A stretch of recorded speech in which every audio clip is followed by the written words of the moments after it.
Ang susunod na programa ay rated PG. Patnubay at gabay ng magulang ay kailangan sa mga batang manonood.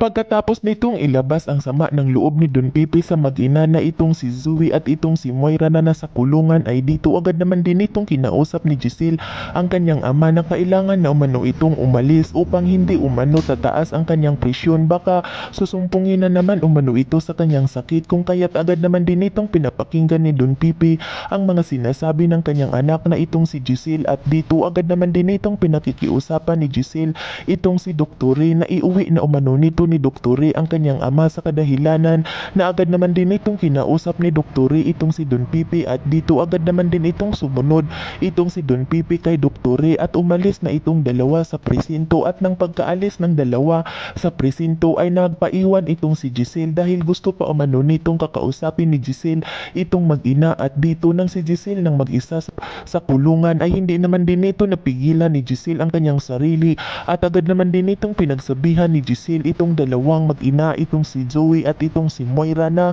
sisiguraduhin umano nito ni Giselle na hindi umano makakalabas sa kulungan itong dalawa. Kung kaya't labis-labis naman din itong nagmamakaawa itong si Zoe sa kanyang tita Giselle at sinabihan ito ni Zoe na wala umano siyang kasalanan at nadadamay lang umano ito sa kanyang mami.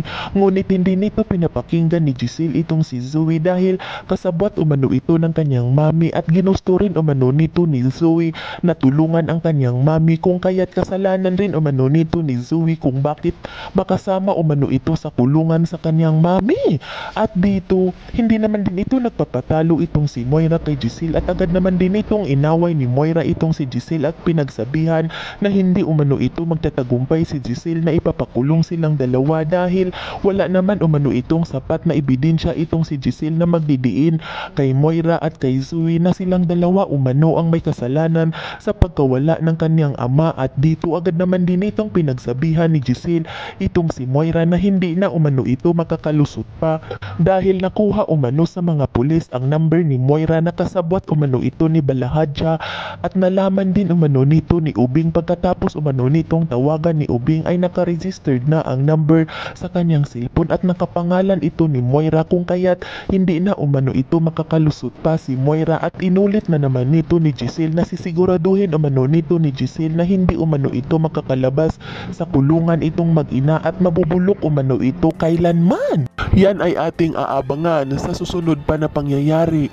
sa kaganapang ito ng abot kamay na pangarap. Huwag mong kalimutang isubscribe at i-hit ang notification bell ng aking channel